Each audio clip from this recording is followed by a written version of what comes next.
Let's do this. Okay, end night. Lovely. Deer. Butterfly. Gun. You think we're gonna be able to hunt butterflies, Bill? Oh, they have the tinfoil pet? Yeah, we're gonna go back and rewatch this and go play by play later. I just want to watch the trailer as one, thing right now. Tiny campfire. Sticks. Yeah, looks like they're upgrading how crafting works. Oh, we're gonna see a lot of that. Oh, my definitely. God. We're gonna kill hundreds of those. Oh, Jesus. That's gonna be you, Bill. That motherfucker dead. Who the hell is this woman? I don't know. We're seeing a lot of her though.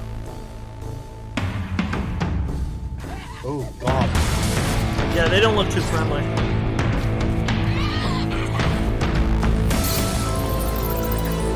Bats.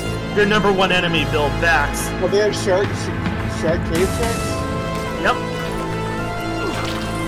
Yeah. Oh. Those do not look friendly. Look, tiny.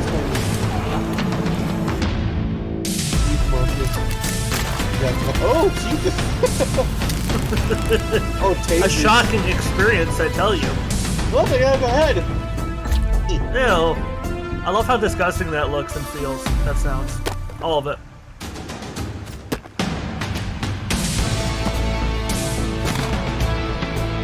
You got one too. Looks like the AI is really going to be educated. Oh, caterpillar. Yeah. That's like Centipede. What was it? That movie Human Centipede? Yeah. Baby. Oh no. Oh yeah, lots and lots of babies. No, you see what's in the corner? Did you see what's in the dark? No, but I'll take another look from me. No, go back. Yeah, don't worry about it right now, Bill. We're gonna go back later. Stop fucking around. Yeah, okay, got it. We'll worry about it in a second. We're fighting the blob, dude. The big. I'll take another look at it when we run through. I didn't want it to be interrupted.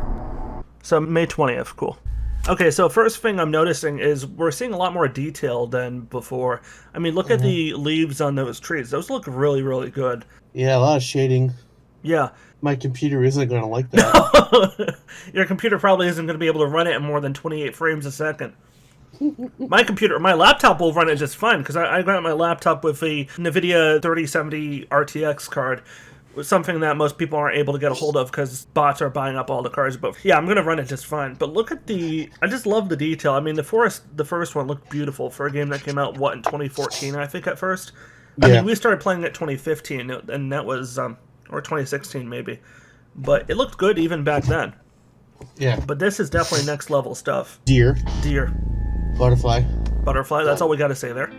Yeah, okay, I'm going to pause here because this looks interesting, because here, instead of how it was before where it kind of just did everything for you, like you just hold down E and it would plug all the necessary whatever you have on you into the ingredient list, it looks like here you're actually going to be building this stuff through animations, kind of like how you did that a little bit in the first Forest game, where certain things you would see the animations, but it seems like they're going more in the immersion direction than they did before. What's your take on that? It'll probably take more time. Like, if you're in a hurry to build something, you need to, like... Yeah. It'll definitely leave you exposed for attack, and that was my other concern I was going to bring up. Good on you for mentioning it. What if a Legacy, or whatever the equivalent of a Legacy, comes up, like the big Human Centipede thing comes up behind you while you're in the middle of an animation? Do you lose the resources, or do you just start again? Like, what's the deal? That'd be interesting. I don't know either, Bill. The game's not out. I was talking, rhetorically. I don't see how like a tinfoil tent would be able to keep you warm. It's not supposed to keep you warm. It's supposed to keep the rain off you. That's what I think the idea is. Because, again, when you're in the wild, you're never going to have this perfect four-wall house in a lot of cases. Assuming, this is your first day or whatever, you're going to build a lean-to, and that's exactly what that is, a lean-to. A lean-to is basically a tent, half a tent. You get two sticks and a piece of cloth, and it keeps the rain and the wind off your head. It's not ideal, but it's better than nothing. I think what the only benefit you're going to see in the game is you won't start... you know how in the first Forest game, if you were out in the cold for too long, you'd start dropping in health? Yeah. I think this lean-to is a good way of countering that. Plus, it may be the new sleep station area, as we called it, where you could save the game or go to sleep. I think that's going to be one of the basic building, whatever. I'm just gonna pause here. What the hell is that in the turtle? Those little potato things. I Do you don't see know. that? I'm not I an don't know. expert on the biology of a turtle, but those look like cancer cells. What the hell is that? I'm just gonna pause again because again we're going frame by frame here, but I don't remember them having skeletons in the first game. Do you? Like I remember there being ID tags that you could find in caves and all that, but I don't remember actual bodies. Do you? Am I missing Yeah, something? I remember some like mutilated bodies, but not Yeah, like yeah, yeah, but skeletons. actual fully formed bodies, however you want to say it, with clothing on. I don't remember that. So this might be new. There's full bodies in the cockpit. Oh, that's true. That's true. I remember that one hostess or whoever the flight attendant who we keep stabbing her to death to get her clothes, and that sounds Yeah. wildly inappropriate. But if you see the forest, it doesn't look much better than it sounds. Mm, We kept carving her up to get her blue flight attendant dress, and you just see these, yeah. depending on how many of us were in the game, you'd see these 2 or 3 240-pound guys wearing flight attendant skirts. I'll tell you, it was a Corporal Klinger moment. It's weird. I don't know how they're hanging from that. Are they hanging from the back of the sweater? Like, where are they positioned? Or are they being impaled from the back? Doesn't that look a bit confusing? If you see the one in the background, it looks they're being impaled in the back. Yeah, that might be it. Okay, I wasn't looking at that one. I was looking at the one in front. It reminds me a little bit of that scene in Game of Thrones when Daenerys is, spearing all the merchants of. Is it Marine? Do I have Yeah, that right, or is it the other one? I think so. Marine, yeah. Except they were being crucified. Looks a bit different, but I don't know. Interesting. Okay, what do you Nice. think of what's her name? I know there's a name for this woman, but for the life of me, I don't remember what it is. But it seems like they're bringing her in as like a friendly AI for the player to you woo her and she becomes an ally. I feel like she's going to betray you at some point. I think it depends on kind of like it reminds me of Mafia 3, which wasn't exactly a great game, but it had that mechanic of you keep the person happy and they'll be a good ally, but you don't continue to meet their demands in a sense, and they'll betray you. Yeah. I think it can go either way, and based off what the developers have said before, it does sound like most of it is going to be up to player choice. How you choose to engage with her will determine whether or not she's an enemy or a friend, or maybe a love interest. I mean, can you imagine a full sex scene with whatever this is? Grimsby, I have a slight problem. What is it? 8 legs, but 7 vaginas. That's what we call a multiple choice opportunity, Bill. I don't know if you can take it straight when you have so many different avenues to explore. Let's put it that way. And you Okay, have this these is a little fuckers- interesting. Go ahead. I don't want to cut you off. You have these fuckers crawling around like the things. Well, from they're the not just sun. crawling around. They're hiding behind a tree to hide from the player. So I'm wondering if this ties into the first game where if you wore red paint, they'd be scared shitless of you. I wonder if they're going to expand on that here and like if you kill a lot of them and they're not able to really hurt you or kill you. I wonder if you'll become almost like this angry, vengeful god in their eyes and they'll be scared of you and they'll hide behind trees to stay out of range of you. Or this could be when they're in that phase when they're stalking you, like early on when they're stalking you, trying to get the measure of you. Maybe that's what this is. I don't know. It's going to be interesting to see. Okay, that's interesting. See the guy on the ground there, the guy in the foreground? He's missing an arm. I don't remember dismemberment being a thing in combat. That's kind of cool. You can disable them without killing them. I wonder if that makes you as feared, if not more feared, if you cut off their limb and they run away. Also, I wonder if the AI doesn't just disappear when it gets out of your range of view. I wonder if these AI kind of are permanent in the sense that let's say you cut off the arm or leg of one of these guys and they run away or hop away, wherever. Could you then run into them later and like the same guy and they're still missing that limb? Maybe. Yeah, I don't know, but I would be very curious to see that. I think that after would be all cool. After all the people we killed in the forest, you'd think the island would be like.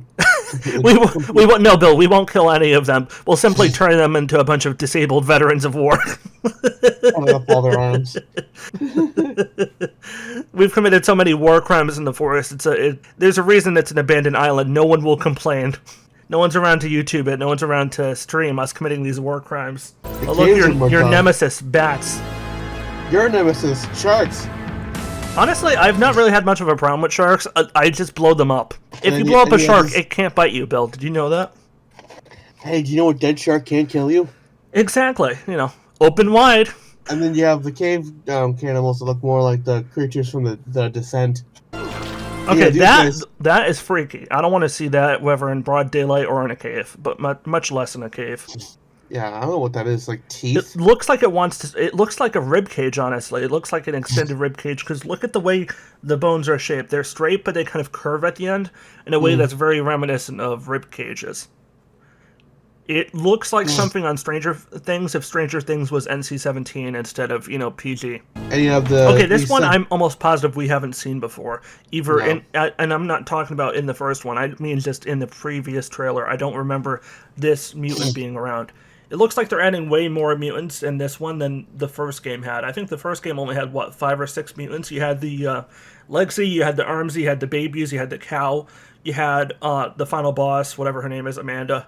and you have the sausage monster. Is that the one that would fly in the air like it Yeah. was having a They're like a bunch moment? of little sausages that like connect. The one monster that even the developer said, yeah, we kind of regret adding that one. Good thing it only has like a 1% chance of ever spawning. And I like how they're adding shotguns and not that super. Yeah, I'm a crystal. little concerned about the viability of them because on one hand, you're either going to have guns be very, very viable in the forest and have limited ammunition as being the trade-off, or you're going to have them being very weak and having a lot of ammo. I don't see any other way that could go. Ideally, you want shotguns to have a lot of power, but the forest has always been known for having these really tense action, I don't want to say sequences, but these conflicts where even 1 or 2 enemies would have a good chance of killing you if you're not careful, if you're not blocking and stuff. I don't want to be in a position where, like, I don't know, World War Z, I can just kill 20, 30, 40 of these whatevers and not lose an inch of health because I have a shotgun. I just worry the game's not going to be scary if you have a shotgun. But then Resident Evil 8 had a shotgun, and Resident Evil 8 was somewhat scary. So, I don't know. Gonna have to see. What do you think of the shocker thing, the baton? The taser. Yeah. Well, it's not really a taser. It's more of a stun baton or something, but you know what I mean. It might be useful. Maybe like to disable the enemies for a small period of time. Yeah, I think one area it might be helpful is, let's say the enemy that looks like a walking ribcage tries to grab you and it like encases you in its fleshy disgustingness, and you can shock it to escape it. That'd be interesting. Like, oh, you can only use this electric thing once you charge it up, and it can only be used a certain number of times. But it's a get out of jail free card if you're attacked by one of those walking ribcages. You and I are both kind of dicks to the AI, and it shows whenever we invade the forest ever. I love the idea of terrorizing them with the decapitated heads of their fellows. I don't care about being viewed as evil by a world full of cannibals that are interested in, well, allying with eldritch horrors. So if they fear me more than they fear the mutants, then we're on good terms. Again, it's taking away the automation side of the forest in favor of manually doing it all yourself, and while that might be a little bit too much busy work for the average player, I personally like it. How do you feel about this, about having to manually chop off the tops of walls in order to... That might be kind of like racy in case you're being attacked. You know? You mean risky, not racy. Yeah. The wood has no natural race, Bill. You're not going to be racist against wood. Well, in case you're like there's enemies nearby and you need to set up defenses real quick. Yeah, no, I agree. It is risky. Also, it might create noise, but Yeah. then again, you're doing it with an axe, not a chainsaw, so I don't think it'll be that big a risk. And we get a little bit of combat here with what's her name, Virginia or whatever, and being the friendly AI. I wonder if that'll also affect multiplayer. Like, what if you have a full team of, let's say, what's the max? 6 players, I think, something like that. You can have 6 players in the forest. Then would Virginia count as, or whatever her name is, count as a 7th, or would she take the place of one of the 6 players? I don't know. You don't want to give the player an unfair advantage in the world, like too much of an unfair advantage. And it's already kind of laughable when you have 6 players all teaming up against the final boss in the first game. But imagine you're facing the final boss in this game, whatever it is, probably that big blob we see at the end. Imagine having the AI be a 7th player. How would the boss still be able to remain hard? I don't know. I like how the alcohol now has its own distinct label on it. Before it was kind of whatever, here, a generic bottle of alcohol that you see in every shooter game ever. But here you get a nice little silver and red outline there. And then you have the giant blob that was encased in glass. Yeah. Wait, that's the father. He said, "Get down, son." You mean the father from the first game? Yeah, no, go back. That's to us? Okay, I'm Yeah. gonna have to rewatch that. Hold on. Get down, son! Yeah, that's it. Yeah, that father. is us. That is us from the first game. That's pretty cool. It doesn't look like us, but, you know. That's a nice little homage to the first game. Shows the father is still alive and doing well, and now they're working for the government or doing whatever it is they're doing. What do you think of the Sons of the Forest overall after you've seen this I like gameplay? it. I like it. It definitely seems to be a step up from the first game, where the first game had a lot of things going for it. The survival was great. The base building was beyond anything most other survival games had ever attempted. And the action and the horror was really, really strong. And it's kind of hard to get both crafting, base building, and horror to all work together in the same formula. I don't think anyone had really tried it to the same degree that The Forest 1 had, before The Forest had come out. And I'm really excited Yeah. to see where it goes. I haven't seen much in terms of like how the AI is different here compared to before. In the last trailer, I know they kind of hinted at, and in interviews they said, "Oh, the AI is going to be a lot different, a lot tougher." And we saw the AI trying to chop down or jump over player walls. And I want to see more of that. If they make one more trailer between now and next May, I definitely want to see how the AI has continued to evolve, because I think the AI is one of the strongest components of this game.